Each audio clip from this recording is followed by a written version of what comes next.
দেখা যাচ্ছে স্ক্রিন? ওকে, ঠিক আছে। আমরা হচ্ছে ইউআই ডিজাইনে ছিলাম, রাইট? UI design. আচ্ছা, এটা অলমোস্ট শেষের দিকে। তারপর টেস্টিং করব আমরা।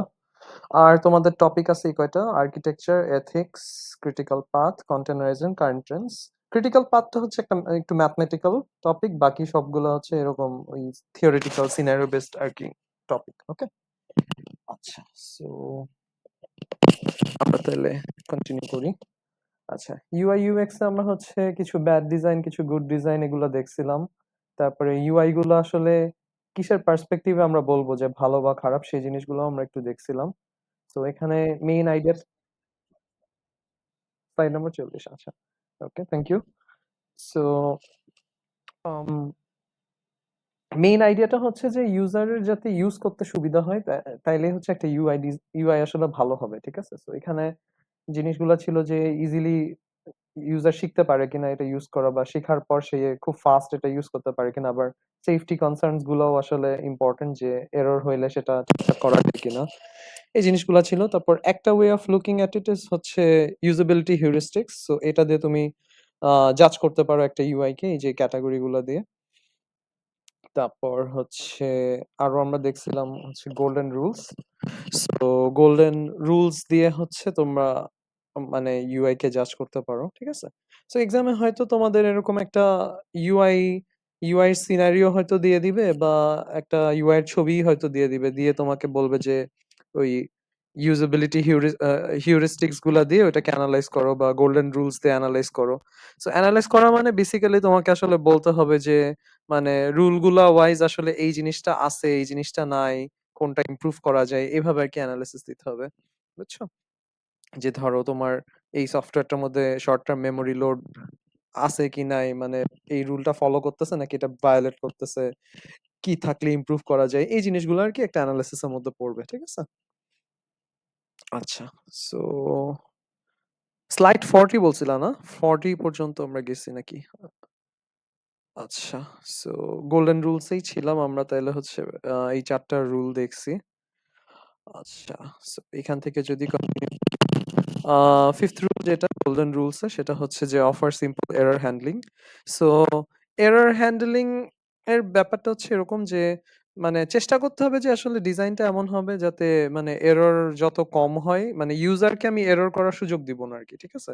ইউজার যত এরর ছাড়া কাজ করতে পারবে তত ভালো আসলে। বাট দেন এগেন কিছু এরর তো হবে, যেমন একটা ভুল ইমেল এন্টার করা বা ভুল পাসওয়ার্ড এন্টার করা। সো এই এরর গুলো যাতে ইজিলি হ্যান্ডেল করা যায়, বা মানে প্রপার মানে সিম্পল গাইডলাইনস থাকে, বা সিম্পলি যাতে এটাকে ডিল করা যায়, তাইলে হচ্ছে এক্সপেরিয়েন্সটা বেটার হবে আর কি। সো এটাই বলতেছে এখানে যে as much as possible design the system so the user cannot make a serious error. If an error is made, the system should be able to detect the error and offer simple comprehensible mechanisms for handling the error, ঠিক আছে? Simple হইতে হবে, আর comprehensible মানে হচ্ছে easily readable বা understandable. So এরকম হলে আর কি জিনিসটা ইজি হবে। যেমন এখানে একটা এক্সাম্পল দিছে যে এখানে একটা ইমেল লিখতে বলছে, এখন অ্যাপল আইডির ইমেল লিখতে বলছে। সো এখানে হচ্ছে ওরা একটা ছোট্ট হিন্ট দিয়ে দিছে যে আসলে এটা কি হইতে পারে, যেমন ভ্যালিড হইতে হবে, অলরেডি ইন ইউজ থাকা যাবে না, কোনো ডোমেন নেম হওয়া যাবে না। সো এরকম আরকি, মানে যত সিম্পলিস্টিক রাখা যায় তত ভালো। আচ্ছা। তারপর হচ্ছে রুল নাম্বার 6, এটা হচ্ছে কি permit easy reversal of actions. So uh তোমার হচ্ছে যেকোনো কাজের জন্য আরকি একটা সফটওয়্যার বা সিস্টেমে রিভার্সাল থাকা উচিত। মানে ধরো তুমি একটা কাজ করলা, কিছু একটা করার পর তুমি ওটাকে আনডু করতে পারো, বা ওটাকে হচ্ছে রিভার্স করতে পারো। এরকম অ্যাকশন থাকা উচিত। ঠিক আছে?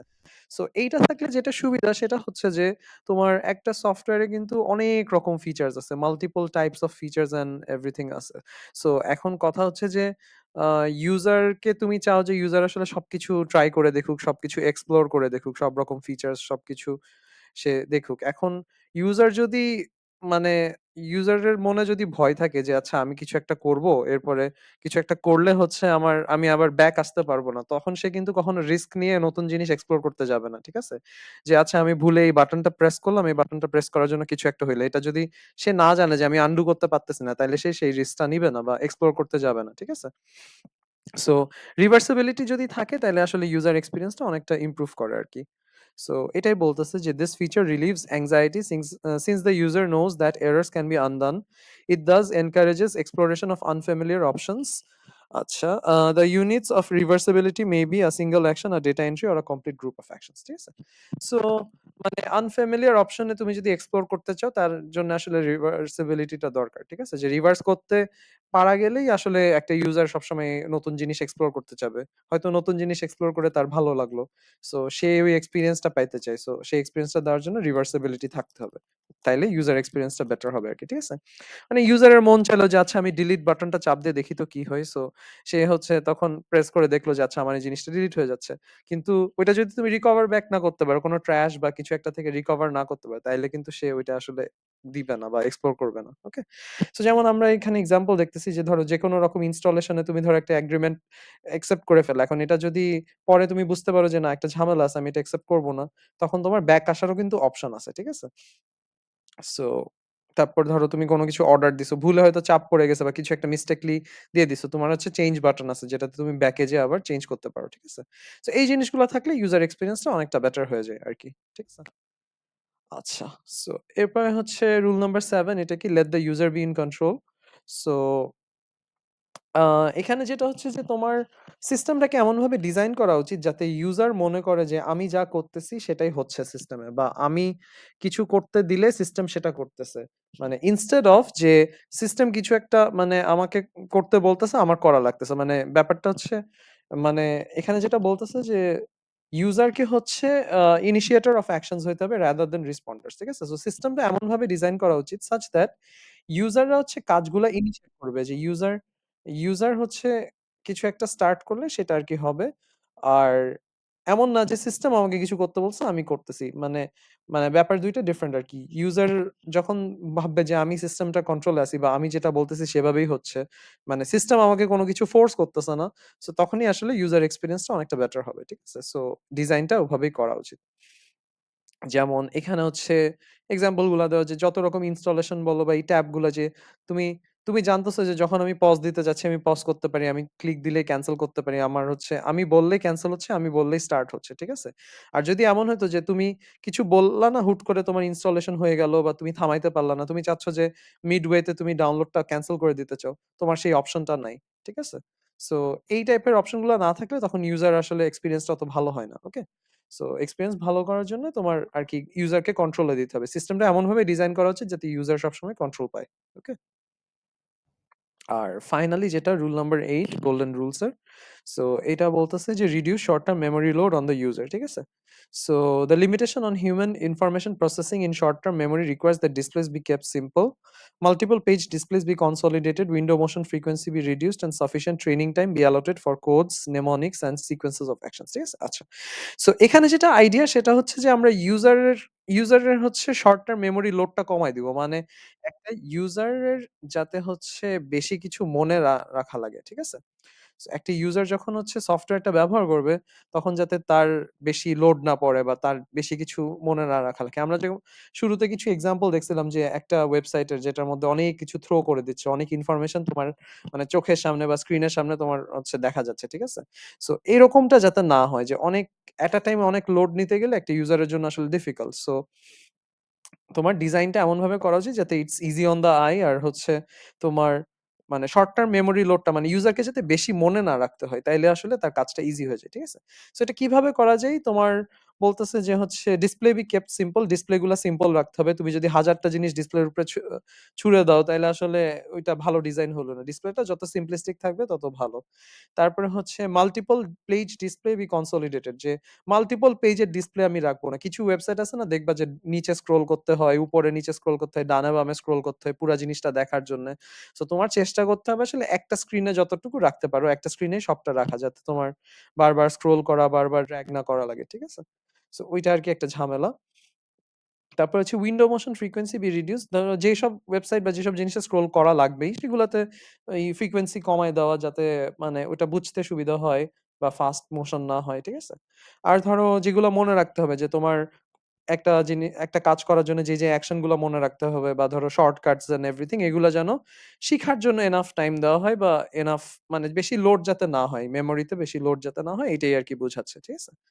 সো ওভারঅল সব মিলাই আসলে এইটা তোমার আরকি গোল্ডেন রুলস এর মধ্যে পড়তেছে। ঠিক আছে? সো এখানে যেমন এটা একটা সিম্পল এক্সাম্পল যে সবকিছু simplistically লেখা মানে ক্লিয়ার কাট বোঝানো। বেশি ইনফরমেশন থ্রো করা নাই। এখানে জাস্ট খুব অল্প কথাবার্তা লেখা। ঠিক আছে? সো তোমার ডিসপ্লে বা ডিজাইনটা আসলে এরকম হওয়া উচিত। যত লোড কমানো যায় তত আরকি ভালো। ওকে? আচ্ছা। সো কারো কি কোনো কোয়েশ্চেন আছে? গোল্ডেন রুলস বা হচ্ছে হিউরিস্টিক্স অ্যান্ড এভরিথিং এগুলা নিয়ে?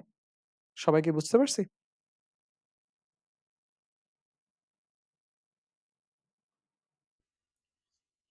ওকে, ঠিক আছে। আচ্ছা। ওকে, সো আমরা তাইলে কন্টিনিউ করি। আ আমরা হচ্ছে এতক্ষণ দেখলাম হচ্ছে আরকি ইউআই এনালাইজ করার জন্য আসলে কিছু রুলিং বা কিছু টেকনিক যে কিভাবে আসলে একটা ইউআই কে আমরা ভালো বলি বা খারাপ করি। ঠিক আছে? আচ্ছা, সো এখন যেটা দেখব সেটা হচ্ছে যে UI design components. So UI তে আসলে কি কম্পোনেন্ট থাকে সেই কম্পোনেন্ট গুলোর ব্যাপারে একটু আমরা দেখব। কম্পোনেন্ট কি থাকে সেগুলো আমরা জানি। আমরা প্রজেক্ট করে আসছি। আমরা সবাই জানি কি কম্পোনেন্ট থাকে না থাকে। সো এখানে যেটা বলা হবে যে আসলে কোন কম্পোনেন্টটা কোন জায়গা বা কোন সিনারিওর জন্য আসলে বেস্ট সুটেড বা বেস্ট ইউজ করা উচিত যেটাতে আসলে ইউজার এক্সপেরিয়েন্সটা ভালো হয় সেটা আরকি এখানে বলা। ঠিক আছে? আচ্ছা। সো ইউআই ডিজাইন কম্পোনেন্টের মধ্যে এই যে অনেকগুলো জিনিস আছে button, checkbox, radio button, text field list, হাবিজাবি। ওকে? সো এখন আমরা একটু দেখি কোনটা আসলে কোন জায়গায় ইউজ করাটা ভালো হবে। ওকে?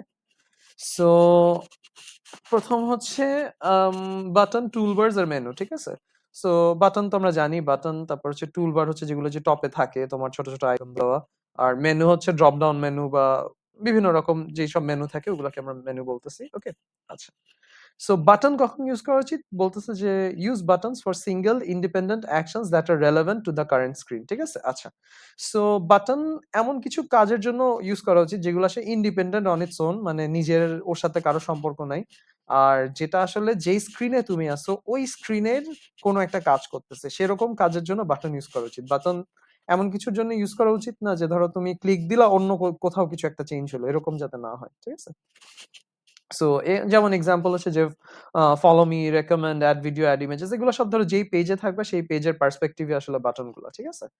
আর বাটনের টেক্সট গুলো এরকম হওয়া উচিত যে with verb phrases such as save, cancel, ঠিক আছে? Not generic like okay, yes, no, ঠিক আছে? তোমার বাটন গুলো আসলে মানে মিনিংফুল কিছু ওয়ার্ডস, সিম্পল ওয়ার্ডস থাকবে। যেমন ধরো সেভ, সেভ মানেই তুমি বুঝো এই বাটনটা চাপ দিলে জিনিসটা সেভ হবে বা ক্যানসেল মানে বুঝো যে ক্যানসেল হবে, ঠিক আছে?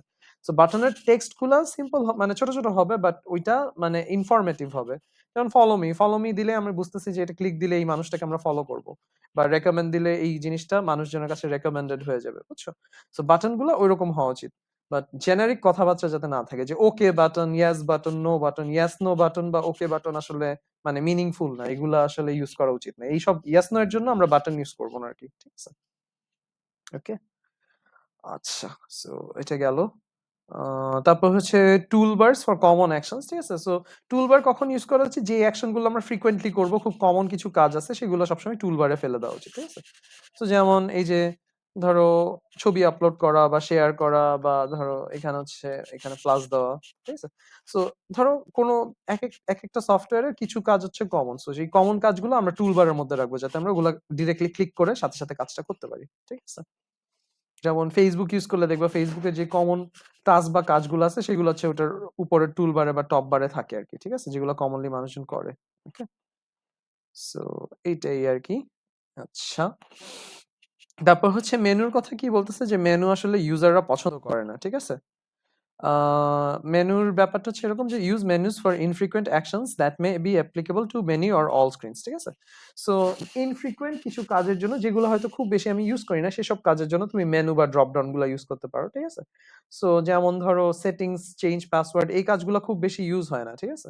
সো এগুলা হচ্ছে মেনুর মধ্যে রেখে দাও। মেনুটা জাস্ট ক্লিক দিয়ে তুমি নামায় নিয়ে দেখবে। মানে এটা সবসময় চোখের সামনে থাকার দরকার নেই। ঠিক আছে? যেগুলা ফ্রিকোয়েন্টলি ইউজ করতেছি সেগুলো আসলে চোখের সামনে বেশি থাকাটা ভালো আরকি। ঠিক আছে? Users hate menus. They try not to rely too much on menus. Provide another way to access the functionality, toolbar, hotkey, etc. ঠিক আছে? মেনু যত কম রাখা যায় তত ভালো। ইনফ্রিকুয়েন্ট কাজের জন্য মেনু আমরা রাখতে পারি। এটাই হচ্ছে বেটার ডিজাইন। ওকে? আচ্ছা। সো এরপর হচ্ছে আরো কয়েকটা কম্পোনেন্ট যদি দেখি। Toggle, check boxes, radio buttons, ঠিক আছে? আচ্ছা, কোনটা কখন ইউজ করা উচিত? সো চেক বক্স কখন ইউজ করা উচিত? For independent off on switches, ঠিক আছে? সো যখন তোমার ইন্ডিপেন্ডেন্ট কিছু অপশন থাকবে সেই ক্ষেত্রে চেক বক্স ইউজ করা যায়। যেমন ধরো which pets do you have, এখানে হচ্ছে এমন না যে ক্যাট থাকলে অন্য কোনো পেট থাকা যাবে না, বুঝছো? সো এগুলো আসলে ইন্ডিপেন্ডেন্ট, সো একসাথে অনেকগুলো থাকতে পারে, তো সেই সব ক্ষেত্রে আমরা চেক বক্স ইউজ করব। ওকে। আর যখন হচ্ছে তোমার চয়েস থাকবে, মানে ইন্ডিপেন্ডেন্ট না যে এটা আর ওইটা, মানে আইদার অর টাইপের, তখন হচ্ছে তুমি আর কি ওই টগল বা বাটন ইউজ করবা, ঠিক আছে? টগল ইউজ করবো আমরা, যে ইয়েস অর নো, ইয়েস বা নো, যে কোনো একটা পিক করবো। সো এরকম টাইপের হলে আমরা বাটন ইউজ করব। আর এরকম হলে আমরা হচ্ছে আসলে চেক বক্সটা ইউজ করবো, ঠিক আছে? আর রেডিও বাটনটা কিভাবে ইউজ করে? রেডিও বাটন হচ্ছে কোনো কিছু তুমি অ্যাক্টিভেট করতে চাচ্ছ, এরকম টাইপের কিছু যদি দেখাইতে চাও যে আমার এট আ টাইম একটা জিনিস অ্যাক্টিভ আছে বা অফ আছে, ঠিক আছে? ওই অফ অন টাইপের জিনিস বোঝানোর জন্য তুমি রেডিও বাটন ইউজ করতে পারো, যে এই যে ক্লিক দিলে এটা অন হয়ে যাচ্ছে, গ্রিন হয়ে যাচ্ছে, আবার ক্লিক দিলে এটা অফ হয়ে যাচ্ছে, ঠিক আছে? যে ধরো আমি আমার মানে ফেসবুকে চিন্তা করো যে ধরো আমি আমার ডার্ক ডার্ক মোড অন রাখতে চাই, সো ডার্ক মোডের ওই জিনিসটা কিন্তু রেডিও বাটনের মতো দাও, ক্লিক দিলে রেডিও বাটনটা অন হয়ে যাবে, ডার্ক মোড হয়ে যায়, সো এরকম আর কি ব্যাপারটা। সো এরকম জিনিসগুলোর জন্য রেডিও বাটন তুমি ইউজ করতে পারো, জিনিসটা দেখতেও সুন্দর, আবার মানে জিনিসটা হচ্ছে ভিজুয়ালি তুমি ইন্টারঅ্যাক্ট করতেছো, ঠিক আছে? টেক্সট আর জিনিসপাতির চেয়ে আসলে ভিজুয়াল ইন্টারঅ্যাকশনটা আরো বেটার ইউজার এক্সপিরিয়েন্স দেয়, ঠিক আছে? সো এই জন্য এটা ইউজ করা উচিত। আচ্ছা, তারপর যদি আরো দেখি আমরা, আম টেক্সট ফিল্ড কখন ইউজ করবো? Use text field usually with the level when user may type in anything they want, ঠিক আছে? সো টেক্সট ফিল্ড আমার এমন সময় ইউজ করা উচিত যেখানে আসলে ইউজার মানে যে কোনো কিছু লিখতে পারে, এরকম টাইপের সিনারিওতে আমি টেক্সট ফিল্ড দিতে পারি। ধরো ইমেল, পাসওয়ার্ড, এই জিনিসগুলো যে কোনো কিছু হতে পারে, ইমেল যে কোনো রকম নাম দিয়ে ইমেল হইতে পারে, বা পাসওয়ার্ড যে কোনো কিছুই হইতে পারে, ঠিক আছে? সো এই টাইপের সিনারিও গুলোতে আমার সবসময় টেক্সট বক্স ইউজ করা উচিত বা টেক্সট ফিল্ড ইউজ করা উচিত, যেটাতে আমি যেভাবে ইচ্ছা সেভাবে লিখতে পারি, ঠিক আছে? ওকে। কিন্তু সবকিছুই আবার হচ্ছে টেক্সট ফিল্ডের আন্ডারে নিয়ে যাওয়া যাবে না, যে আমার সবকিছুই ইউজার টাইপ করে করে দিবে, এটা হচ্ছে একটা ব্যাড ইউজার এক্সপিরিয়েন্স, ঠিক আছে? কিছু জায়গায় টাইপ করা ছাড়া পসিবল না, বাট সবকিছুই যে সে টাইপ করবে টেক্সট ফিল্ডে, এটা আসলে নেসেসারি না। ওকে। নেসেসারি কি, মানে এটা আসলে মানে ভালো ডিজাইন না। ওকে। সো সেই ক্ষেত্রে আর কি ইউজ করা যায়, যে ধরো লিস্ট বা combo boxes when there are many fixed choices don't take up screen real estate by showing them all at once, ঠিক আছে? আচ্ছা, সো ধরো তোমার যদি কিছু ফিক্সড চয়েস থাকে, কোনো অপশন বা কিছু সিলেক্ট করতেছো, ক্যাটাগরি সিলেক্ট করতেছো, তোমার অনেকগুলো ফিক্সড চয়েস দেওয়া আছে, ঠিক আছে? So সেই ক্ষেত্রে তুমি আসলে কম্বো বক্স বা লিস্ট এরকম ইউজ করবে, যে এরকম ড্রপ ডাউন লিস্ট আসলে ইউজ করা উচিত। সেখান থেকে তুমি চয়েসটা পিক করবে, এটা হচ্ছে better design than text field. ধরো আমি বললাম যে কি খাবার খাবা, ঠিক আছে? কারণ খাবারের কিছু ফিক্সড চয়েস আছে, সো ওই ফিক্সড চয়েস গুলো ড্রপ ডাউনে থাকা উচিত, রাদার দেন তোমাকে টাইপ করতে দেওয়া, যে তুমি টাইপ করতেছো বার্গার বা হচ্ছে স্যান্ডউইচ, এই টাইপ করতে দিলে টাইপের টেক্সটে ভুল হবে, অনেক কিছু হবে, অনেক ঝামেলা আছে, সো অপশন পিক করাতে ঝামেলা, রাদার ড্রপ ডাউন দিয়ে দিলে সে ইজিলি পিক করতে পারবে। ওকে। আর আরেকটা জিনিস বলতেছে যে ড্রপ ডাউনে যদি হাজারটা অপশন থাকে, অনেক কিছু থাকে, পুরো স্ক্রিন যাতে সে জায়গা না খায়, তুমি এরকম একটা স্ক্রোল বার রাখতে পারো যাতে অল্প জায়গা সে নেয়, নাহলে পুরো স্ক্রিনের ডিজাইনটা নষ্ট হয়ে যাচ্ছে। ওকে। আর লাস্টে যেটা বলতেছে যে যদি তুমি কোনো নিউমেরিক ভ্যালু সিলেক্ট করো, মানে কোনো নাম্বার বা কিছু একটা পিক করতেছো, সেটার ক্ষেত্রে তুমি স্লাইডার বা স্পিনার ইউজ করতে পারো, ঠিক আছে? সো স্পিনার দিয়ে নাম্বার সিলেক্ট করা, বা এরকম স্লাইডার দিয়ে তুমি টেনে টেনে আসলে নাম্বারটা পিক করতেছো instead of typing the number, ঠিক আছে? সো টাইপ করার চেয়ে স্লাইডার বা স্পিনার ইউজ করাটা হচ্ছে মোর ইউজার ফ্রেন্ডলি, বা ইউজার এক্সপিরিয়েন্সটা বেটার করে, ঠিক আছে? মানে আমরা চাচ্ছি যে যতটা গ্রাফিক্যালি কাজগুলো করা যায়, হ্যান্ডেল করা যায়, টাইপিং বা ওই ইউজারকে বেশি এফোর্টে যাতে আমরা না পাঠাই, ঠিক আছে? সো এই এই সিনারিও গুলোতে আসলে এইভাবে এই ইউআই কম্পোনেন্ট গুলো ইউজ করা হয় আরকি। ওকে?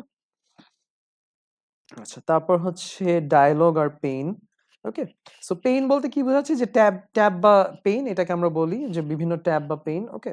সো এটা কখন ইউজ করা হচ্ছে, যে user tabbed pain when there are many screens that the user may want to switch between at any moment, ঠিক আছে?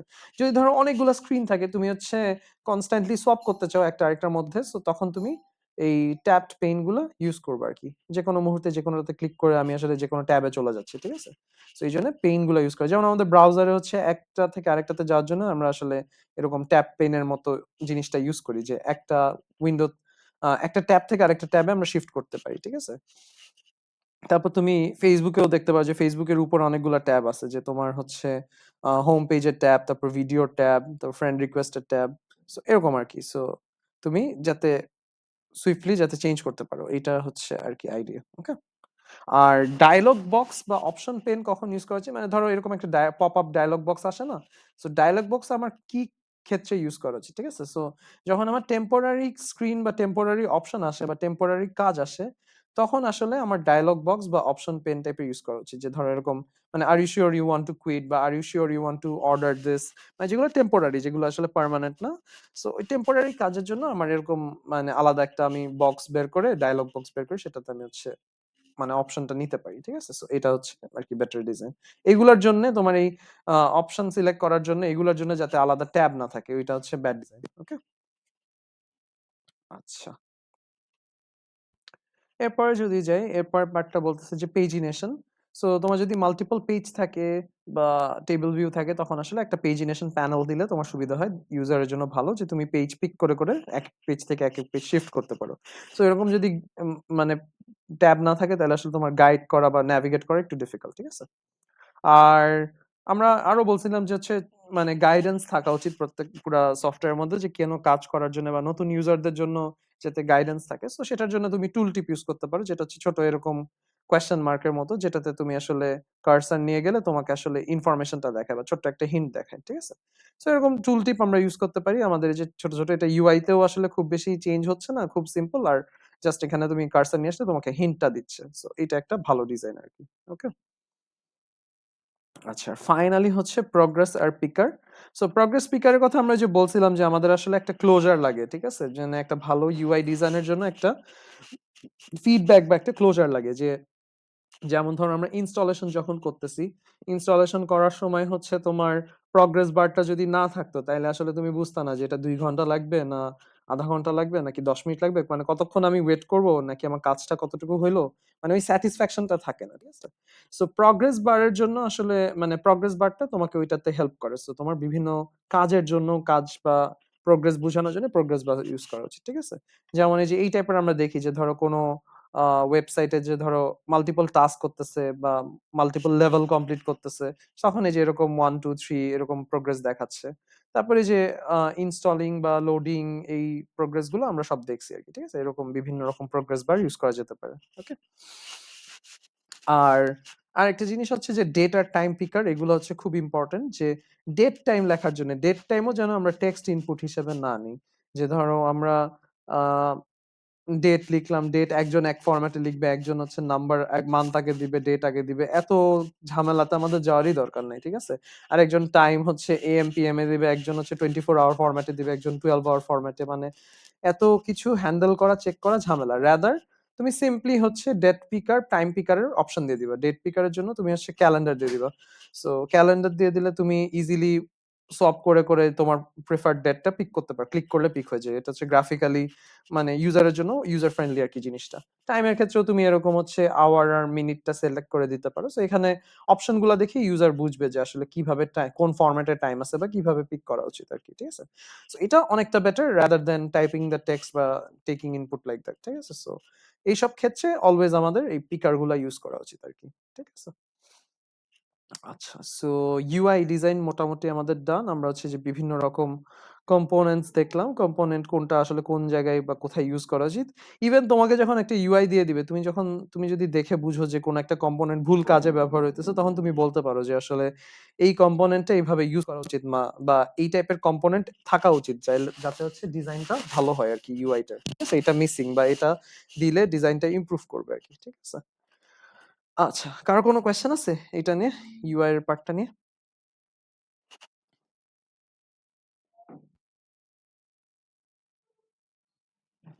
সবাই কি বুঝছে? আচ্ছা, ঠিক আছে।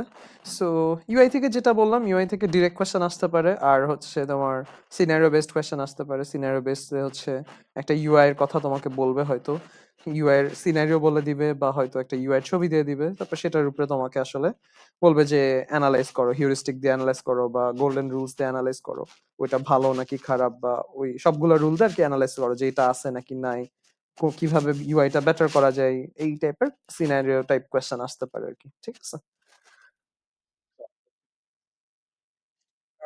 না না না, ড্র করতে দিব না তোমাকে, ছবি দিয়ে দিতে পারে, তুমি আসলে ওই রুল গুলা দিয়ে বলবো আর কি, ঠিক আছে? রুল গুলা দিয়ে তুমি ওই রুলের পার্সপেক্টিভে এক্সপ্লেন করবা যে এইটা ভালো বা এইটা খারাপ, ঠিক আছে?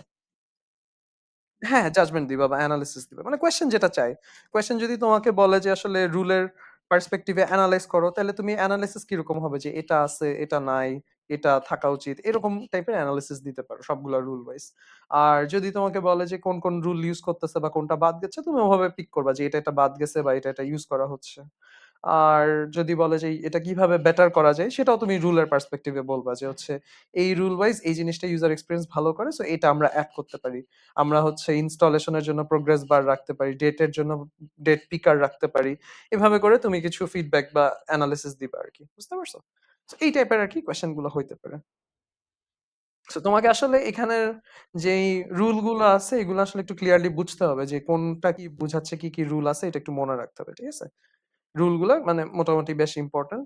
আর হিউরিস্টিক আরো যা আমরা দেখছিলাম ওগুলা জাস্ট মানে সবগুলোরই বেসিক আইডিয়াটা একটু মাথায় রেখো যাতে তুমি লেখার সময় লিখতে পারো যে এই রুল গুলা দিয়ে বা হিউরিস্টিক গুলা দিয়ে তুমি এক্সপ্লেন করতে পারো আর কি। ঠিক আছে? সো ওইটাই আর কি তোমার একটু মনে রাখতে হবে জিনিসটা। ঠিক আছে? আর মানে ব্যাড গুড তুমি জাস্ট র্যান্ডমলি যদি বলে যাও তাহলে কিন্তু আসলে মানে জিনিসটা হলো না। তোমাকে আসলে রুলের বেসিসে বা কোন একটা লজিকের বেসিসে রুলের বেসিসে আসলে কম্প্যারিজনটা করতে হবে। ঠিক আছে? আচ্ছা, তাইলে আমাদের হচ্ছে ইউআই ডিজাইন ডান। এবার হচ্ছে আমরা টেস্টিং শুরু করব। টেস্টিংটা স্টার্ট করি। আচ্ছা। So software testing. So software testing এ হচ্ছে আমরা খুব বেসিক কিছু জিনিস দেখব। টেস্টিং এর কিছু বেসিক মানে বেসিক টাইপস অফ টেস্টিং আমরা দেখব, বুঝবো। কিন্তু আমরা কোনোটাতে আসলে ইন ডেপথ যাব না। কারণ মানে এইটা আসলে ওই টেস্টিং রিলেটেড কোর্সও না। মানে আমরা যেটা আগেও বলছি যে সফটওয়্যার ইঞ্জিনিয়ারিং এ হচ্ছে আসলে সবকিছুরই মানে একটু করে আমরা সবকিছুই টাচ করে যাব। সো সফটওয়্যার টেস্টিং এর এটা ইন ডেপথ প্রবাবলি তোমাদের যে এসকিউএ যে কোর্সটা ওইটাতে মনে হয় শিখায়, সফটওয়্যার কোয়ালিটি অ্যাসুরেন্স যেটা। ওটাতে প্রবাবলি টেস্টিং এর জিনিসপাতিগুলো এগুলো আরো ইন ডেপথ হয়তো শিখাবে। ঠিক আছে? কেউ কি করতেছো এসকিউএ?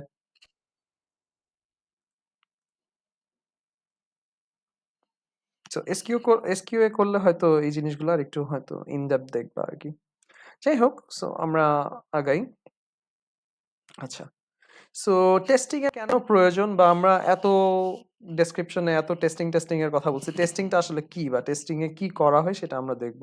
ঠিক আছে? তো টেস্টিং এর প্রয়োজন কি যে no customer likes to buy faulty product, same goes for the software industry. ঠিক আছে? সো কেউ আসলে ফল্টি বা ডিফেক্টিভ বা ঝামেলাওয়ালা প্রোডাক্ট নিবে না। সো সফটওয়্যারের ক্ষেত্রেও তাই। তোমার সফটওয়্যারে যদি বাগ থাকে বা প্রবলেম থাকে, তোমার সফটওয়্যার কেউ নিবে না। ওকে? সো ওইটাই এনশিওর করার জন্য যে আমার সফটওয়্যারে কোনো বাগ নেই বা ঝামেলা নাই, সেটার জন্য আমরা আসলে টেস্টিংটা করব। ওকে? এটা হচ্ছে টেস্টিং এর আইডিয়া। ওকে? আচ্ছা, জাস্ট আ সেকেন্ড।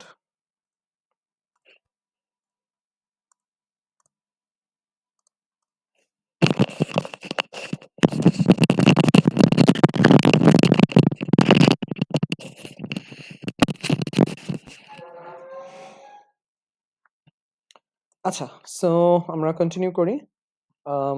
আচ্ছা, so what is software testing? Software testing কি বলতেছে যে it is the process of analyzing a software item to detect the differences between existing and expected conditions, example bugs, ঠিক আছে? So testing এর main পারপাসটা হচ্ছে যে তোমার সিস্টেমটাকে চেক করা যে আসলে তুমি যেটা এক্সপেক্ট করতেছিলা, তোমার সিস্টেমটা কি সেই কাজটাই করতে পারতেছে কিনা? সো ওইটাই আসলে চেক করা। বা মানে এক্সপেক্টেড রেজাল্টস আর তুমি আসলে যেটা পাচ্ছ সেই ২ টার মধ্যে ডিফারেন্সটা কি, ওই ডিফারেন্স গুলো ফিগার আউট করে হচ্ছে টেস্টিং এর কাজ। ঠিক আছে? সেই ডিফারেন্সটা বাগ হইতে পারে বা ধরো তোমার এক্সপেক্টেড পারফরম্যান্স মিট করলো না, কম হইলো, এই টাইপের জিনিসগুলো আরকি বের করার কাজ হচ্ছে টেস্টিং এর। আচ্ছা। সো এরপর যেটা বলতেছে যে আসলে সফটওয়্যার আমাদের আসলে কখন টেস্ট করা উচিত, ঠিক আছে? So throughout the whole development process আসলে সফটওয়্যার আমার টেস্ট করা উচিত। কারণ কি যে ধরো তুমি শুরুতে একটা বাগ হইলো, সেটা তুমি ধরো ডিটেক্ট করলা না। সেটা ধরো ডিজাইন ফেজে গেল। ওই বাগটার উপরেই কিন্তু জিনিসপাতি বিল্ড হবে। ঠিক আছে? সো এটা যত দেরি করবা তত আসলে বাগটা অনেক বড় হয়ে যাবে আর বাগটা ফিক্স করার কস্টিংটাও বেড়ে যাবে। কস্টিং বলতে টাইম, রিসোর্স এভরিথিং বেড়ে যাবে। সো তুমি যদি মানে through out the development process test না করো, জাস্ট হচ্ছে সবকিছু বানাই নিয়ে শেষে গিয়ে টেস্ট করতে যাও, তখন আসলে গিয়ে ঝামেলা হবে। ঠিক আছে? এটা কিন্তু আমরা অনেকেই প্রজেক্ট বানানোর সময় করি যে আসলে অনেক কিছু একসাথে বানাই টানাই নিয়ে চালাই দেখি না, শেষে গিয়ে চালাইতে গিয়ে দেখি যে এটার সাথে ওটা কাজ করতেছে না, এটার সাথে এটা ঝামেলা করতেছে। ঠিক আছে? সো টেস্টিংটা আসলে মানে ফ্রিকোয়েন্টলি করা উচিত, যাতে হচ্ছে আমার বাগগুলো আমি ছোট থাকা অবস্থায় আমি যাতে পিক করে ফেলতে পারি। নাইলে হচ্ছে বড় সড়ো ঝামেলা হইলে তখন আসলে টাইম বেশি লাগবে, তোমার ডেডলাইন পিছায় যাবে। তারপর হচ্ছে মানুষ বেশি লাগবে, ভালো টেস্টার লাগবে। সো কস্টও বেশি হয়ে যাবে, মানুষকে বেশি টাকা দিতে হবে। সো মোর অর লেস আরকি ঝামেলা বেশি হবে। সো টেস্টিংটা আরকি through out the development phase আরকি করা উচিত আমাদের। ওকে? তো এরপর হচ্ছে টেস্টিং মডেলস, ঠিক আছে? আমরা কিছু মানে ক্যাটাগরি অফ টেস্টিং দেখবো আরকি, ঠিক আছে? সো ১ম যে ক্যাটেগরাইজেশনটা সেটা হচ্ছে ব্লাক বক্স আর হোয়াইট বক্স। সো এটা কি জিনিস? ব্লাক বক্স টেস্টিংটা হচ্ছে এরকম যে ignores the internal mechanism of a system or component and focuses solely on the outputs generated in response to selected inputs and execution conditions, ঠিক আছে? আচ্ছা। So black বক্সের আইডিয়াটা হচ্ছে এরকম যে তোমার সিস্টেমটার ভিতরে কি হচ্ছে তুমি জানো না। সিস্টেমটা তোমার কাছে একটা ব্ল্যাক বক্স, তুমি কিছুই জানো না। তোমার কাজ হচ্ছে যে তুমি শুধু ইনপুট দিবা, তোমার ইনপুটের বেসিসে আউটপুটটা আরকি দেখবা। ঠিক আছে? যে তুমি ইনপুট দিলে তোমার এক্সপেক্টেড আউটপুটটা আসতেছে কিনা, এইরকম টেস্টিং কে আমরা বলি হচ্ছে ব্ল্যাক বক্স টেস্টিং। ঠিক আছে? সো এই কাইন্ড অফ টেস্টিং কে আমাদের বলা হয় ব্ল্যাক বক্স টেস্টিং। ওকে? যে ভিতরে জিনিস আমরা কিছুই জানি না। ওকে? আচ্ছা। সো ব্ল্যাক বক্স টেস্টিং এর আইডিয়াটা কি, যে ইন্টারফেস ভিজিবল, ইন্টারনালস আনটোন। মানে আমি বাইরে থেকে দেখে টেস্ট করব, কিন্তু ভিতরের জিনিস আমি জানি না। ঠিক আছে? সো এটা বেসিক্যালি আসলে আমরা এটার ফাংশনালিটি আসলে চেক করতেছি স্পেকস এর সাথে, যে ফাংশনালিটিটা ঠিকঠাক মিলতেছে কিনা, এটা আসলে টেস্ট করা হচ্ছে। ওকে? আচ্ছা। সো এখানে আসলে তুমি কি দেখতেছো, যে সিস্টেমের ইনপুট কি, তুমি হচ্ছে বাইরে থেকে আসলে কি দিলে সিস্টেমের ভিতরে চেঞ্জ হচ্ছে, বা সিস্টেমের আউটপুটটা কি আসতেছে, এই জিনিসটাই আসলে আমরা দেখতেছি। ঠিক আছে? সো ফাংশনালিটি টেস্ট করার কাজই হচ্ছে আসলে ব্ল্যাক বক্স টেস্টিং এর কাজ। ওকে? সো এটার অ্যাডভান্টেজ কি? অ্যাডভান্টেজ হচ্ছে যে robust with respect to changes in implementation. ঠিক আছে? সো তোমার এটা হচ্ছে তোমার ভিতরে যদি তুমি কিছু চেঞ্জ করো, তাইলে এই টেস্টটাতে কোনো ইফেক্ট ফেলবে না। তোমার টেস্ট ডেটাও চেঞ্জ করা লাগবে না, টেস্ট স্টাইলও চেঞ্জ করা লাগবে না। কারণ তুমি আসলে ভিতর নিয়ে কনসার্ন না। তুমি আসলে বাইরে ওই সেম ডেটাই দিবা। তোমার ভিতরের ইমপ্লিমেন্টেশন চেঞ্জ হইলেও তুমি আসলে বাইরে ওই সেম ভাবে দিবা। সো এটা হচ্ছে রোবাস্ট। মানে একবার বানাইলে আর চেঞ্জ করা লাগতেছে না টেস্টটা। ওকে? তারপর হচ্ছে allows for independent testers, ঠিক আছে? সো যেহেতু তুমি ভিতরের জিনিস জানছো না, তোমার আসলে টেস্ট করার জন্য আসলে তোমার কোডের সাথে ফ্যামিলিয়ার হওয়া লাগবে না। টেস্টিংটা যে কেউ করতে পারে। ঠিক আছে? সো এটা একটা সুবিধা। তো তুমি আসলে ইন-ডেপথ কোডিং নলেজও তোমার দরকার পড়তেছে না এই টেস্ট করার জন্য। ঠিক আছে? সো এটা একটা সুবিধা। আর লাস্ট যেটা সুবিধা সেটা হচ্ছে যে লেস টাইম কনজিউমিং, যে সময় বেশি লাগে না। মানে খুব দ্রুত তুমি টেস্টটা করে ফেলতে পারো। ঠিক আছে? ডিসঅ্যাডভান্টেজ কি? ডিসঅ্যাডভান্টেজ হচ্ছে যে আ এটা হচ্ছে ভিতরের কোডের বা ইমপ্লিমেন্টেশন এর বাগ গুলা মিস করে যাবে। যেটা আসলে তুমি ইনপুট আউটপুট দেখে হয়তো পিক নাও করতে পারো। ইনপুট আউটপুট হয়তো ঠিকমতো চলতেছে, বাট ভিতরে হয়তো ঝামেলা আছে। সো ওইটা তুমি পিক করতে পারবা না। ঠিক আছে? আর এখানে হচ্ছে আসলে তুমি পারফরম্যান্স অপ্টিমাইজেশন বা অল্টারনেট অ্যালগরিদম টেস্ট করার স্কোপ নেই। কারণ তুমি ভিতরে কিছু চেঞ্জ করতেছো না। সো আসলে তুমি পারফরম্যান্স ইমপ্রুভ বা অল্টারনেট কিছু ট্রাই করা, সেই জিনিসগুলো আসলে তুমি মানে চেক করতে পারবা না ব্লাক বক্সে। ওকে? আচ্ছা। সো এরপরে হচ্ছে white box testing. White box টেস্টিংটা কি? এবার হচ্ছে আমি ইন্টারনাল মেকানিজম গুলো আমি হচ্ছে ইন অ্যাকাউন্ট নিব। যে মানে আমি ভিতরের জিনিসগুলো মানে কনসিডার করব, যে ভিতরে কি হচ্ছে না হচ্ছে সেটা আসলে আমার এখন মাথায় রাখতে হবে, যে আমি ওই বেসিসেই ইনপুট দিব, আউটপুট দিব, আর ভিতরের জিনিসপাতি ঠিকমতো কাজ করতেছে কিনা সেটা আমি চেক করব। সো ভিতরের জিনিসটা আমার টেস্ট করার জন্য আসলে হোয়াইট বক্স টেস্টিং। ওকে? আচ্ছা। সো এটার আইডিয়াটা কি, যে given knowledge of the internal workings you thoroughly test what is happening on the inside. ঠিক আছে? সো ভিতরের জিনিসটা জেনে তুমি আসলে থরলি টেস্ট করতেছো। ভিতরে সবকিছু ইনপুট আউটপুটের বেসিসে কিভাবে চলতেছে সেটা টেস্ট করতেছো। ঠিক আছে?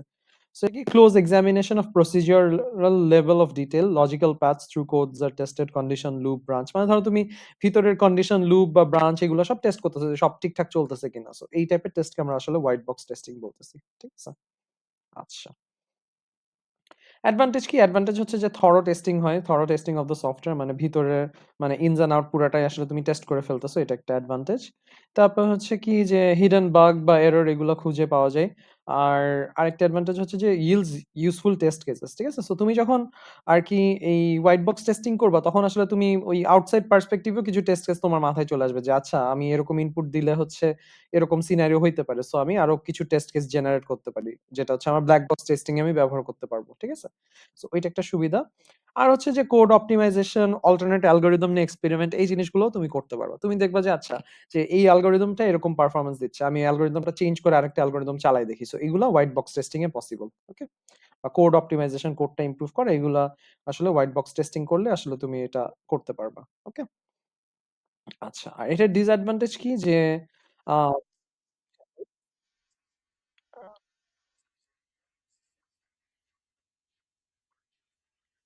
হ্যাঁ, হ্যাঁ।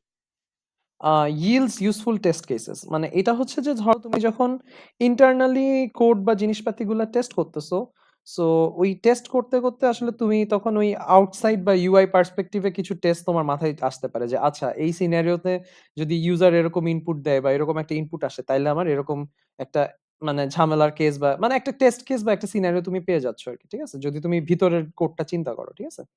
মানে তুমি বাইরের যে বাইরে যেটা আমরা ব্ল্যাক বক্স টেস্টিং করতেছি যে ইনপুট দিয়ে আউটপুট দেখতেছি, সো এরকম আরো তুমি নতুন নতুন ইনপুট পেয়ে যাচ্ছ যে আচ্ছা এই ইনপুট দিলে এরকম কিছু একটা হইতে পারে, আমার এই কোডটা এইভাবে লেখা হয়তো এই কেসে ঝামেলা করতে পারে, সো এরকম একটা কেস আমি আমার টেস্ট কেসে অ্যাড করে দিই, মানে যাতে আমার ব্ল্যাক বক্স টেস্টিং এও আমার এটা প্রতিনিয়ত চেক হয়, বুঝতে পারছো? সো ধরো তুমি ভিতরের জিনিসটা না দেখলে হয়তো তুমি এই টেস্ট কেসটা তোমার মাথায় আসতো না যে এরকম একটা সিনারিও হইতে পারে, বুঝতে পারছো? সো ওইটাই আর কি হোয়াইট বক্সের সুবিধা, যে তুমি এরকম টেস্ট কেস নতুন তোমার বের হয়ে আসতে পারে আর কি। বোঝা গেছে? জি স্যার, বুঝতে পারছি। আচ্ছা। ওকে, সো এটা গেল অ্যাডভান্টেজ। সো এরপর হচ্ছে ডিসঅ্যাডভান্টেজটা কি যে impossible to thoroughly exercise all paths, ঠিক আছে? আচ্ছা, সো এখন কোড তুমি এই যে হাজার হাজার লাইনের কোডের মধ্যে সবগুলা ইফ এলস কি চেক করবা বা সবগুলা লুপ কি চেক করা পসিবল? এটা আসলে চেক করা পসিবল না, কারণ অনেক রকম ব্রাঞ্চিং, অনেক রকম পাথ আছে, সো তুমি আসলে এক্সস্টিভলি টেস্ট করতে গেলে মানে এটা আসলে সারা জীবন লেগে যাবে, কিন্তু তোমার তো আসলে টেস্টিং এর জন্য তো সারা জীবন নাই, ঠিক আছে? তোমার তো একটা সার্টেন টাইমের মধ্যে প্রজেক্ট শেষ করতে হবে, সার্টেন টাইমের মধ্যে কাজ জমা দিতে হবে, তোমার এনাফ মানে টেস্টিং এর জন্য তুমি এরকম আলাদা লোক সারাদিন লাগায় রাখতেও পারবা না, ঠিক আছে, রিসোর্সের ব্যাপার, ঠিক আছে। সো এটা আসলে করা পসিবল না, মানে আমরা করব যতটুকু আমার না হইলেই না ততটুকু করবো, বাট আসলে সবটা করা পসিবল না। ওকে, সেকেন্ড ডিসঅ্যাডভান্টেজ হচ্ছে যে কোড অ্যাক্সেস লাগবে, যে কোডের ভিতরে তোমার চাইতে হবে, নাইলে তো তুমি হোয়াইট বক্স টেস্ট করতে পারবা না। থার্ড যেটা ডিসঅ্যাডভান্টেজ সেটা হচ্ছে যে স্কিল টেস্টার রিকোয়ার্ড, ঠিক আছে। সো যেহেতু তুমি কোডে হাত দিচ্ছ, কোডটা নিয়ে তুমি টেস্ট করতেছো, সো তোমার আসলে যে টেস্ট করবে তার আসলে স্কিল হওয়া লাগবে, সে যদি কোডের নলেজ না থাকে বা সফটওয়্যারের ভিতরে নলেজ যদি তার প্রপারলি না থাকে, তাকে মানে নলেজ না থাকলে সে টেস্ট করতে পারবে না, সো এখানে তোমার আসলে মানে হায়ার স্কিল মানুষ লাগবে, বুঝতে পারছো? আর লাস্ট যেটা ডিসঅ্যাডভান্টেজ সেটা হচ্ছে যে মোর টাইম কনজিউমিং, যে এটা যেহেতু ভিতরের জিনিস তুমি চেক করতেছো, এটা আসলে অনেক বেশি সময় লাগবে। ওকে, সো এইগুলা গেল disadvantage. So black box white box হচ্ছে এটা হচ্ছে একরকম ক্যাটাগরাইজেশন অফ টেস্টিং। ওকে, আচ্ছা, এখন আমরা যেটা দেখবো সেটা হচ্ছে আরেক রকম ক্যাটাগরাইজেশন, মানে আমরা টেস্টিং কে আরেক ভাবে ভাগ করতে পারি, সেটা হচ্ছে ফাংশনাল টেস্টিং আর non functional testing. So functional non functional কি এটা আমরা বুঝি। ফাংশনাল বলতে বেসিক্যালি হচ্ছে মানে একটা সিস্টেমের ফাংশন গুলা টেস্ট করা, কি কি কাজ করে সে সেটা টেস্ট করা আর কি, ঠিক আছে। So functional testing is a type of software testing whereby the system is tested against the functional requirement specification, FRS এর সাথে আমরা টেস্ট করতেছি, ঠিক আছে। সো ফাংশনাল টেস্টিং গুলো কিভাবে হবে, জাস্ট আমি ইনপুট দিব, ইনপুট দিয়ে আউটপুট দেখবো যে আমার এই ফাংশনটা কাজ করে কিনা, আমার চ্যাটিং ঠিক মতো হচ্ছে কিনা, বা আমার লগ ইন সাইন আপ ঠিক মতো হচ্ছে কিনা, এটা হচ্ছে ফাংশনাল টেস্টিং, ঠিক আছে। ওকে, সো এখানে আসলে তুমি কিভাবে কাজ হচ্ছে সেটা নিয়ে তুমি বদার্ড না, তুমি আসলে বদার্ড যে কাজটা হচ্ছে কিনা, যে তোমার যেই ফাংশনটা করতে চাচ্ছ সেটা ঠিক মতো হচ্ছে কিনা ওইটা টেস্ট করার চেষ্টা করতেছো, ঠিক আছে। সো এটা আসলে মানে ইন জেনারেল এটা আসলে ব্ল্যাক বক্স টেস্টিং দিয়ে আমরা আসলে করতে পারি, ফাংশনাল টেস্টিং আসলে ব্ল্যাক বক্স টেস্টিং দিয়ে করা যায়, যে ধরো তুমি ইনপুট দিয়ে আউটপুট বের করো, ঠিক আছে। সো ভিতরে জিনিস আসলে জানা লাগে না ফাংশন টেস্ট করার জন্য। ওকে, ঠিক আছে। আচ্ছা, এরপরে হচ্ছে যেটা এটার উল্টাটা সেটা হচ্ছে নন ফাংশনাল বা টেকনিক্যাল টেস্টিং, ঠিক আছে। সো টেকনিক্যাল টেস্টিংটা কি, it is a type of software testing to check the non functional aspects, ঠিক আছে। এখন নন ফাংশনাল অ্যাসপেক্ট গুলা কি, এগুলো আমরা দেখছিলাম যেমন performance, usability, reliability, security etcetera, এই জিনিসগুলোও কিন্তু আমার সফটওয়্যারের জন্য ইম্পর্টেন্ট, সো এগুলাও টেস্ট করা প্রয়োজন। ওকে, সো এই টাইপের টেস্টিং এর ক্ষেত্রে তোমার আসলে টেকনিক্যাল টেস্টিংটা আর কি ইউজ করা হয়, বা টেকনিক্যাল টেস্টিং বলতে আমি আসলে এই জিনিসগুলোর টেস্টিং বুঝাই আর কি, ঠিক আছে। যে ধরো তুমি একটা জিনিসের সিকিউরিটি চেক করতেছো, বা ধরো একটা পারফরম্যান্স চেক করতেছো, যে এটা কত ফাস্ট চলতেছে বা কত ইয়ে, বা ধরো তুমি ইউআই চেক করতেছো, যে ইউআই টা ইউজ করে সুবিধা কিনা ইউজারদের পার্সপেক্টিভে, ঠিক আছে। সো এই টাইপের টেস্টিং হচ্ছে টেকনিক্যাল টেস্টিং এর মধ্যে পড়তেছে, ঠিক আছে। সো এগুলো আসলে এক্সপ্লিসিটলি বলা থাকে না এফআরএস এর মধ্যে, ইন জেনারেল বলা থাকে এসআরএস এ, বাট এফআরএস এ থাকবে না। বাট এই জিনিসগুলো ইম্পর্টেন্ট, এগুলো তোমাকে চেক করতে হবে, ঠিক আছে। সো এটা ইউজুয়ালি হোয়াইট বক্স হয়, যেহেতু আসলে এই জিনিসগুলো আসলে ভিতরের ইন্টারনালস চেঞ্জ করে করে তুমি আসলে এটা ফিক্স করবা। সামটাইমস ব্ল্যাক বক্সও হতে পারে আর কি, ঠিক আছে। সো এটা দুইটাই হইতে পারে। ওকে, আচ্ছা। সো এটা গেল ক্যাটেগরাইজেশন, ২ রকম ক্যাটেগরাইজেশন। এরপরে হচ্ছে আমরা যেটা দেখব সেটা হচ্ছে টাইপস অফ টেস্টিং। এখানে অনেকগুলা টাইপ আছে। আমরা অনেক টাইপের টেস্টিং গুলা দেখব। সো ১ম যেটা দেখব সেটা হচ্ছে ইউনিট টেস্টিং। ইউনিট টেস্টিং টার্মটা আমরা হচ্ছে এক্সপি তেও দেখছিলাম যে বারবার বলতেছিল যে ইউনিট গুলা টেস্ট করা উচিত। ঠিক আছে? সো ইউনিট টেস্টিংটা কি? ইউনিট টেস্টিং বলতে বোঝায় যে testing of individual software or hardware units or group of related units. ঠিক আছে? সো তুমি একটা ছোট ইউনিটকে যদি টেস্ট করো আলাদা করে সেটাকে আমরা বলি ইউনিট টেস্টিং। সেটা সফটওয়্যারেরও ইউনিট হতে পারে, হার্ডওয়্যারেরও ইউনিট হতে পারে বা তোমার কোডের মধ্যে একটা ছোট পার্ট হইতে পারে। সেটাকেও তুমি একটা ইউনিট হিসেবে চিন্তা করতে পারো। ঠিক আছে? সো মানে আমি ধরো একটা ছোট কোড করলাম বা একটা পার্ট করলাম। সো ওইটাকে আমি টেস্ট করতেছি আলাদা করে ইনপুট দিয়ে। ওইটাকে আমরা বলব ইউনিট টেস্টিং। ছোট, ছোট ইউনিটকে আমরা টেস্ট করতেছি। ওকে? সো এটা জেনারেলি হোয়াইট বক্স হবে কারণ আসলে তুমি কোড বা ভিতরে জিনিস টেস্ট করতেছো। সো হোয়াইট বক্স হবে। সো এটা কি করে যে verify that code does what it is intended to do at a very low structural level. ঠিক আছে? সো মানে একদম লো লেভেলে আসলে ঠিকঠাক কাজ করতেছে কিনা সেটা চেক করাই আসলে ইউনিট টেস্টিং এর কাজ। মানে ইউনিট ধরে, ধরে তুমি টেস্ট করতেছো। ওকে? আচ্ছা, তারপর বলতেছে কি যে অটোমেশন ডিজায়ারেবল ফর রিপিটেবিলিটি। সো এটা যেহেতু তোমার প্রতিনিয়ত করা লাগবে, তুমি জিনিসটাকে অটোমেট করে ফেলতে পারলে তোমার সুবিধা। যে তুমি আসলে একটা কোড লিখে চেঞ্জ করলেই যখন তুমি সেভ করতেছো সাথে, সাথে সেটা টেস্ট হয়ে যাচ্ছে। ঠিক আছে? টেস্টটা যাতে অটোমেটিক্যালি রান করে। ওকে? আচ্ছা। আরেকটা টেস্টিং আমরা বলতে পারি যে কম্পোনেন্ট টেস্টিং, যেটা হচ্ছে আসলে ইউনিট টেস্টিং এর মতোই, বা এটা হয়তো আরেকটু স্লাইটলি লার্জার স্কেলে। হয়তো এটা পুরো একটা কম্পোনেন্ট ধরে টেস্ট করতেছে। আর ইউনিট টেস্টিং হয়তো ভিতরে ছোট, ছোট পার্টস বা ছোট, ছোট কোড সেগমেন্টস বা যেটাই বলো মানে ছোট, ছোট ইউনিট গুলা সে টেস্ট করতেছে আরকি। ঠিক আছে? সো এই টাইপের টেস্টিংকে আমরা বলি হচ্ছে unit testing.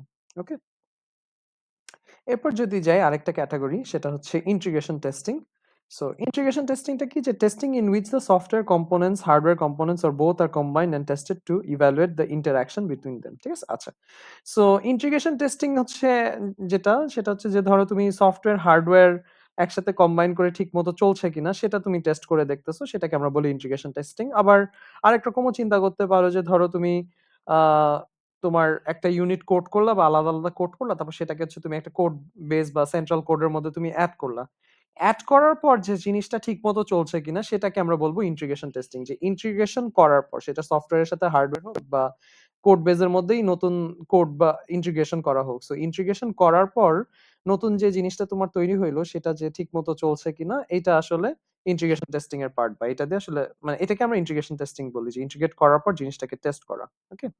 verifies that units work together when they're integrated into a larger code base। ঠিক আছে? সো এটাতে আসলে যেটা চেক হয় যে তোমার মাল্টিপল ইউনিট যখন তুমি এক জায়গায় করতেছো বা জোড়া দিচ্ছ তারা যে একসাথে ঠিকমতো কাজ করতেছে সেটা আসলে তুমি এখানে টেস্ট করতেছো। ওকে? আচ্ছা। Just because the components work individually that does not mean that they all work together when integrated। ঠিক আছে? সো তারা যদি ধরো ইউনিট টেস্টে আমরা কি দেখলাম যে ইন্ডিভিজুয়াল ইউনিট গুলা ঠিকমতো চলতেছে। কিন্তু ইন্ডিভিজুয়াল ঠিকমতো চলা মানেই যে একসাথে করলে যে ঠিকমতো চলবে তা কিন্তু না। ঠিক আছে? এটা কিন্তু গ্যারান্টিড না। সো তোমার একসাথে করার পরও আবার টেস্ট করতে হবে। ঠিক আছে? এই ভুলটা কিন্তু আমরা প্রজেক্ট করার সময় করি যে ধরো ৩ জন প্রজেক্ট করতেছি, ৩ জন ৩ টা জিনিস বানাইলাম। ঠিক আছে? আমরা কিন্তু জোড়া দিয়ে আর তখন টেস্ট করি না, বা জোড়াটা দেই একদম শেষের দিনে গিয়ে। যে শেষের দিনে গিয়ে সব মার্জ করতে গেলাম তখন দেখলাম কোনটা কোনটার সাথে কাজ করতেছে না। সো তখন ডেমো দেওয়ার সময় দেখা যায় যে বলতেছে যে ইন্ডিভিজুয়ালি কাজ করতেছে, পুরা জিনিসটা কাজ করতেছে না। তখন আর কিছুই আসলে প্রোগ্রেস দেখানো যায় না। বুঝতে পারছো?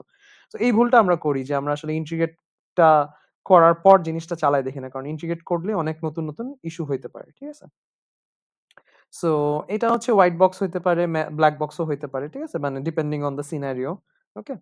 আর এটার ক্ষেত্রেও সেম সেম ব্যাপারটা যে অটোমেশন আসলে ডিজায়ারেবল। যে ধরো মানে তুমি যখনই ইন্টিগ্রেট করবা তখনই জিনিসটা সেভ হওয়ার সাথে, সাথেই পুরা টেস্টটা রান করে দেখবে যে চলে কিনা। ঠিক আছে? এই যে বারবার আমরা অটোমেট করে টেস্ট রান করতেছি এটার জন্যই টেস্ট কেস গুলা দরকার পড়ে। এইজন্যই আসলে বিভিন্ন জায়গায় আমরা টেস্ট কেস খুঁজে পাইলে সেটা আমরা এড করতে থাকি। বুঝতে পারছো? সো এইটা গেল ইন্টিগ্রেশন। তারপর হচ্ছে সিস্টেম টেস্টিং। এটা যেটা করে এটা হচ্ছে যে তোমার ধরো পুরা সিস্টেমটা যখন রেডি হয়ে গেল, ঠিক আছে? পুরা সিস্টেম বা কোডিং ডান। তারপর তুমি পুরা সিস্টেমটার উপর একটা থরো টেস্টিং করবা। ঠিক আছে? পুরা সিস্টেমটা ঠিকমতো চলতেছে কিনা, তোমার যা, যা রিকোয়ারমেন্টস আছে সেগুলা ঠিকঠাক ফুলফিল হচ্ছে কিনা। এই টাইপের টেস্টিংকে আমরা বলি সিস্টেম টেস্টিং, যে পুরা সিস্টেমটার উপরে টেস্টিং চালানো হচ্ছে আরকি। ঠিক আছে? আচ্ছা। System testing is performed on the entire system and in the context of a functional requirement and a non-functional requirements। মানে ইন কম্বিনেশন আরকি এসআরএস ধরে আরকি তুমি টেস্ট করা যে এসআরএস এর সবকিছু স্যাটিসফাই হচ্ছে কিনা এটা আরকি টেস্ট করা। পুরা সিস্টেমটা টেস্ট করাটাকে আমরা বলি হচ্ছে সিস্টেম টেস্টিং। ওকে? আচ্ছা, ঠিক আছে। আচ্ছা, আজকে তাইলে এতটুকুই থাকুক সিস্টেম টেস্টিং পর্যন্ত। বাকিটা আমরা নেক্সট দিন দেখব।